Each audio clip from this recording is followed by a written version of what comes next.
So my name is Jeff Starbuck, and welcome here today to the Center for Spiritual Living Princeton on this wonderful day, this most amazing day of music and spiritual mind treatment.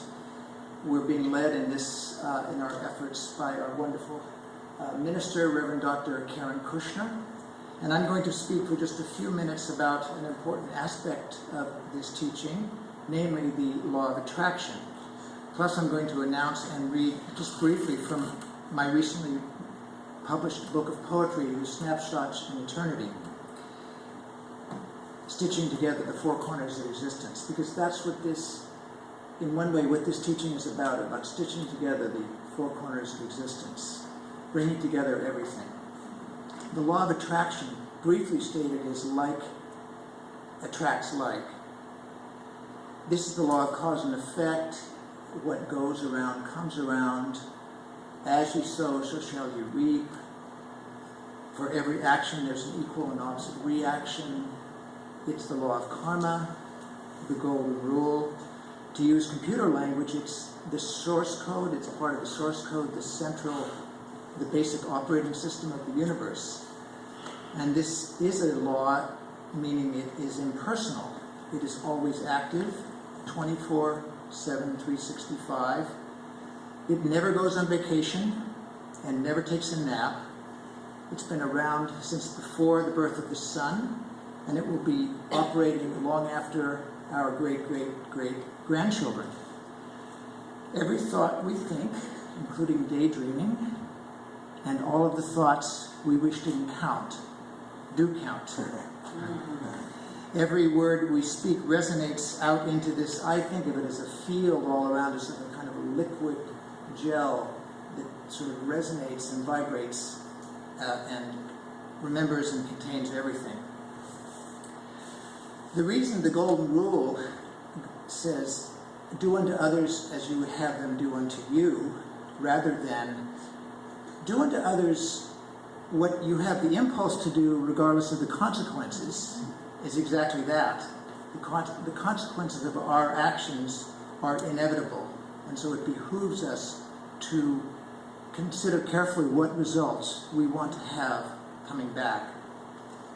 In this teaching, we talk about directing the law. Dr. Ernest Holmes spoke about having disciplined thinking. By the way, this only operates deductively. Whatever premise we give to it, it receives without question. A good analogy that we use a lot is the soil. Whatever seed we cast into the soil will take that seed and grow it, regardless of whether it is a thistle or a tomato.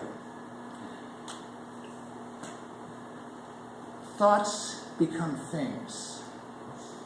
And we want our dreams, our goals, to become reality. Any dream worth its salt is bigger than our current state of consciousness, our present paradigm. We want to aim high. Using myself as an example here, I'll say that I've always had poetry running through my veins. And my friends have for years been asking me, when are you going to put together a book and publish a book? I apparently didn't have the consciousness of that until last October of 2011, when something finally shifted within myself, and I began putting together materials that I'd gathered for years, which resulted eventually in this book. That's an overly quick summary of the events, but the point is, this teaching works. We are not put here on this earth to allow our current circumstances to continue begetting more of the same. We are here to bring into existence light bulbs and YouTube, space stations, and mammoth books such as The Science of Mind. You know what dreams lie within you. So start believing them and acting as if they can actually manifest. I'll end now by reading the following poem related to this process. And before I do, I'll just say if anyone is interested in getting a copy of the book, I'll be available after the service. And I'll also be leading a workshop in September.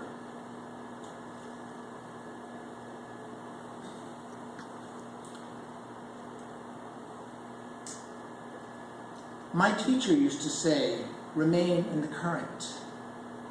You are learning to walk in this form. You are learning to walk steadily in this dimension of form and shadow, where all is the desire of motion, the output of impulse. Every expression you see outside and in is but the poetry of pure spirit. The original word has no second. The apparent allowable space is not sufficient to contain the message that is knocking. Nevertheless, you must persist with the translation, having faith that it will be received. Be flexible as you progress, continually revising and updating the articulation of your goals. No effort is ever wasted. This entire phenomenal universe is a trick, a sleight of hand, and yet the perfect stage for your becoming. Don't be fooled, and don't take yourself too seriously. Remain ever joyous, loving, and grounded in truth. You already are the living waters you seek to quench that thirst. Rejoice. And now we will have more magnificent music.